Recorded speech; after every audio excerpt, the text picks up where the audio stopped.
Yang terhormat Bapak-bapak, Ibu-ibu, salam Pancasila. Bapak-bapak, Ibu-ibu yang melihat video saya ini, tolong jangan lupa subscribe, like, dan di-share. Sifatnya gratis. Saya akan mengomentari di depan sidang tidak boleh memanggil terdakwa Rizik Syihab dengan kehormatan-kehormatan. Dalam persidangan perkara Rizik Syihab tidak boleh memanggil kehormatan daripada Rizik Syihab tersebut. Umpamanya tidak boleh kehormatan itu maksudnya Habib Rizik Syihab.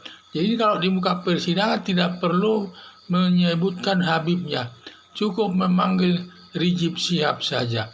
Dan biasa kalau di persidangan dalam memanggil Rizik Syihab tersebut disebut terdakwa Rizik Syihab. Jadi umpamanya dia minta, saudara terdakwa Rizik Syihab, bagaimana pertanyaan kalau seandainya begitu? Jadi cukuplah disebut namanya atau ditambah dengan kata terdakwa tersebut karena sudah diproses di muka persidangan.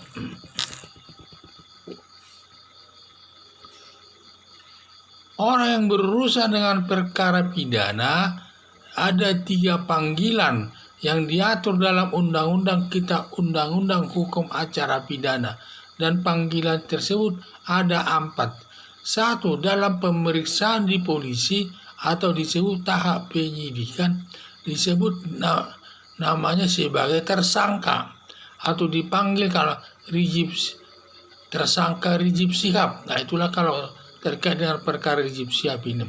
Kalau waktu dia di kepolisian diperiksa polisi, namanya dipanggil tersangka Rizik Syihab.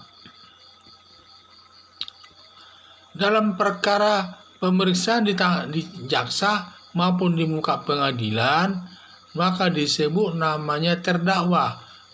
Kalau dipanggil terdakwa Rizik Syihab, disebut terdakwa Rizik Syihab. Jadi sudah ada namanya masing-masing. Kalau sudah diputus hakim dan sudah mempunyai kekuatan hukum yang pasti, disebut narapidana.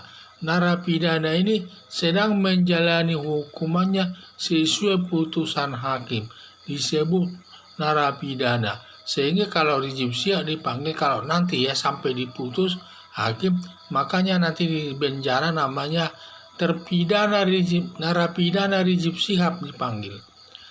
Demikian juga kalau seseorang mengulangi perbuatannya sebelum 5 tahun melakukan kejahatan lagi, disebut residivis.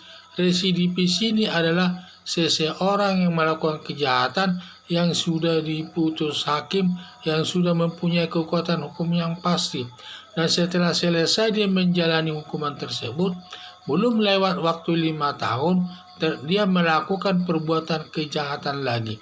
Itulah yang disebut residivis. Jadi nanti kalau melakukan lagi perbuatan Rizik Syihab setelah selesai menjalani hukumannya perkara tersebut, maka disebut nanti narapidana residivis Rizik Syihab. Itulah panggilan-panggilan kalau ada di dalam perkara pidana. Dalam perkara pidana itu ada 4 panggilan tadi. Tahap penyidikan polisi disebut tersangka. Kalau dalam tahap di jaksa maupun di proses di muka pengadilan, pemeriksaan pengadilan, disebut itu sebagai terdakwa. Kalau nanti sudah putus perkaranya, disebut dia narapidana. Kalau nanti sudah mengulangi perbuatannya lagi, disebut residivis. Berdasarkan orang yang berperkara pidana ada nama-namanya, sehingga kalau memanggilnya tidak boleh memanggil kehormatannya atau umpamanya Habib Rizik Syihab, tidak perlu, cukup terdakwa Rizik Syihab. Ataupun orang ada yang bergelar doktor, tidak perlu dipanggil doktornya, cukup namanya yang dipanggil. Jadi tidak perlu memanggil gelar-gelarnya atau nama-nama kehormatannya itu sudah ada ketentuan memanggil orang kalau berperkara di muka sidang. Jadi hanya sebatas itu aja nanti yang digunakan memanggil seseorang itu, yaitu tersangka, terdakwa, narapidana, residivis. Antara itulah sesuai dengan perbuatan yang tersebut. Harapan saya agar memanggil seseorang yang terlibat perbuatan kejahatan pidana supaya dipanggil sesuai dengan status penanganan perkaranya, sehingga supaya orang juga tahu bahwa kalau dia dipanggil sebagai tersangka berarti dia prosesnya itu masih dalam tahap pemeriksaan di kepolisian. Kalau nanti dia dipanggil sebagai terdakwa, bisa nanti dia sudah tahap dalam penuntutan masuk di tangan jaksa atau sedang diproses di pemeriksaan di muka persidangan. Kalau nanti dipanggil dia sebagai narapidana, berarti dia sedang menjalani hukuman di penjara sesuai putusan hakim. Kalau nanti dia dipanggil narapidana atau perkara lain residivis, berarti dia mengulangi perbuatan kejahatan setelah selesai dia menjalani perbuatan kejahatan sesuai putusan hakim, belum waktu 5 tahun melakukan perbuatan kejahatan lagi. Itu yang disebut residivis. Itulah nama-namanya kalau kita memanggil orang-orang terlibat dalam perkara pidana. 4 itulah antara lain yang bisa dipanggil kepada orang itu sesuai ketentuan hukum yang berlaku. Sekian dan terima kasih.